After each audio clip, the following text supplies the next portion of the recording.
when Ronald Reagan ran in 69, and there were big age issues raised, he was 69.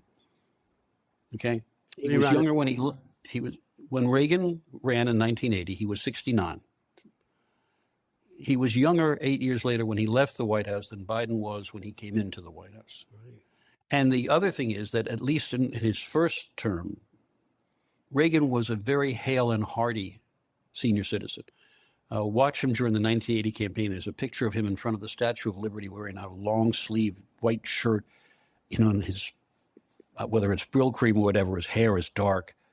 I know that's one of your obsessions, Andrew. And the guy was kind of like a senior stud.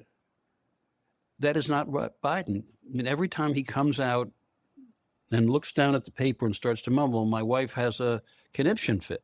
That is a problem. I mean, every time there's been an age issue in politics, the answer has always been, it's up to the candidate to dispel that issue by how the candidate campaigns. And that's going to be a dilemma, I think. So why has the Democratic Party rallied behind him? Why has he decided, when he's clearly could say, I've done my duty. I did my 4 years. I passed these big bills. I saved you from Trump.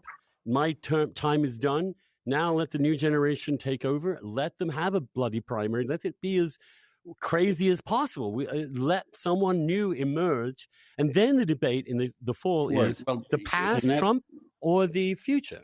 That sounds like a great idea. And then you start playing out the details of that. Okay, yeah. Well, let's play it out. You play it out. Well, okay, here's the first thing. So if he steps down, the logical heir is Kamala Harris. In fact, and here's another piece from my encyclopedia, Andrew.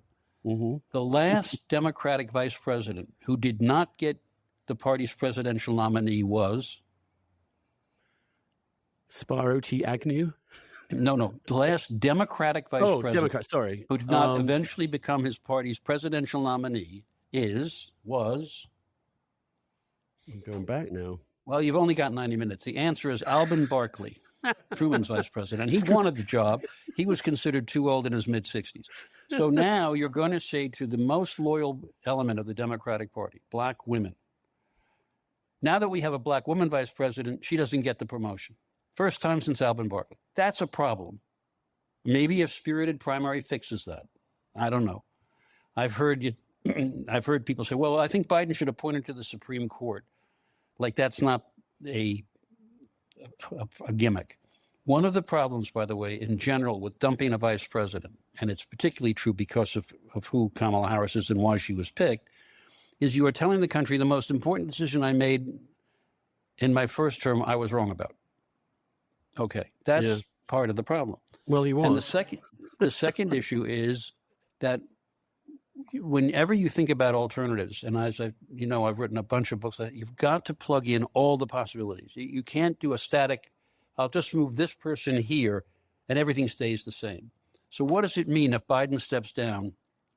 It means I think, apart from the Kamala Harris issue, a pitched battle between the centrists and the progressives or the left, whatever you want to call them.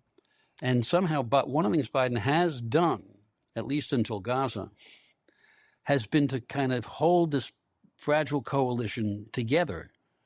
People complain and they grouse, but, the Democratic Party as a whole will clearly vote for him over Trump. And you just don't know what the consequences are of a divisive primary.